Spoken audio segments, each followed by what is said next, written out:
நற்செய்தி வாசகம். நீங்கள் போய் முதலில் உங்கள் சகோதரர் சகோதரிகளிடம் நல்லுறவு ஏற்படுத்திக் கொள்ளுங்கள். மத்தேயு எழுதிய தூய நற்செய்தியிலிருந்து வாசகம்.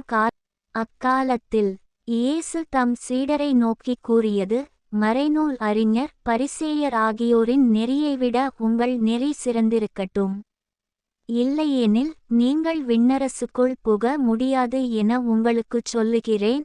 கொலை செய்யாதே, கொலை செய்கிறவர் எவரும் தண்டனை தீர்ப்புக்கு ஆளாவர் என்று முற்காலத்தவர்க்கு கூறப்பட்டிருப்பதை கேள்விப்பட்டிருக்கிறீர்கள். ஆனால் நான் உங்களுக்குச் சொல்கிறேன், தம் சகோதரர் சகோதரிகளிடம் சினங்கொள்கிறவர் தண்டனை தீர்ப்புக்கு ஆளாவார். தம் சகோதரரையோ சகோதரியையோ முட்டாளே என்பவர் தலைமை சங்க தீர்ப்புக்கு ஆளாவார். அறிவிலியே என்பவர் எரிநரகத்துக்கு ஆளாவார். ஆகையால் நீங்கள் உங்கள் காணிக்கையை பலிபீடத்தில் செலுத்த வரும்பொழுது உங்கள் சகோதரர் சகோதரிகள் எவருக்கும் உங்கள் மேல் ஏதோ மனத்தாங்கல் உண்டென அங்கே நினைவுற்றால், அங்கேயே பலிபீடத்தின் முன் உங்கள் காணிக்கையை வைத்துவிட்டு போய் முதலில் அவரிடம் நல்லுறவு ஏற்படுத்திக் கொள்ளுங்கள். பின்பு வந்து உங்கள் காணிக்கையை செலுத்துங்கள்.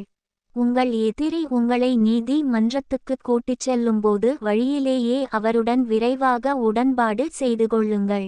இல்லையேல் உங்கள் எதிரி நடுவரிடம் உங்களை ஒப்படைப்பார்.